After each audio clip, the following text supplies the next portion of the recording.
गुजरात से राजस्थान तक 10 राज्यों की 24 राज्यसभा सीटों के लिए चुनाव का ऐलान।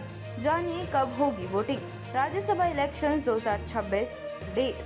चुनाव आयोग ने जून जुलाई में खाली होने वाली 24 सीटों के लिए चुनाव की घोषणा कर दी है। महाराष्ट्र तमिलनाडु में राज्यसभा की 2 सीटों पर उपचुनाव की तारीख का भी ऐलान किया है। चुनाव आयोग ने जून जुलाई में खाली होने वाली 24 सीटों के लिए चुनाव की घोषणा कर दी है। इसके अलावा महाराष्ट्र और तमिलनाडु में राज्यसभा की 2 सीटों पर उपचुनाव की तारीख का भी ऐलान किया है। 10 राज्यों में राज्यसभा के 24 सदस्यों का कार्यकाल जून जुलाई में खत्म होने वाला है। इन सभी 24 सीटों के लिए आयोग ने चुनाव की तारीखें घोषित की हैं। राज्यसभा की सीटों के लिए चुनाव उन 10 राज्यों में होंगे जहां मौजूदा सदस्यों का कार्यकाल 21 जून से 19 जुलाई के बीच अलग अलग तारीखों पर समाप्त हो रहा है। चुनाव आयोग के अनुसार 18 जून को द्विवार्षिक चुनावों के लिए मतदान होगा और उसी दिन नतीजे घोषित किए जाएंगे।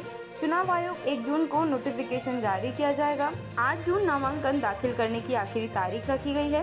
राज्यसभा चुनाव आंध्र प्रदेश, गुजरात और कर्नाटक की 4-4 सीट, मध्य प्रदेश और राजस्थान की 3-3 सीट, झारखंड की 2 सीट और मणिपुर, मेघालय, अरुणाचल प्रदेश एवं मिजोरम की 1-1 सीट पर होंगे। नॉमिनेशन दाखिल करने की आखिरी तारीख 8 जून है। ईसी ने राज्यसभा की 2 सीटों पर उपचुनाव की भी घोषणा की है। दोनों सीटें नेताओं के पद से इस्तीफा देने के बाद खाली हुई हैं।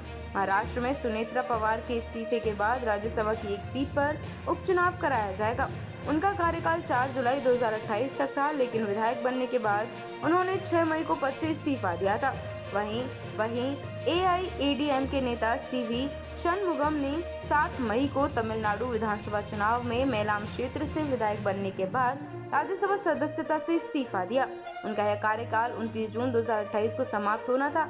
आयोग के शेड्यूल के मुताबिक 18 जून को वोटिंग होगी और उसी दिन नतीजे घोषित किए जाएंगे।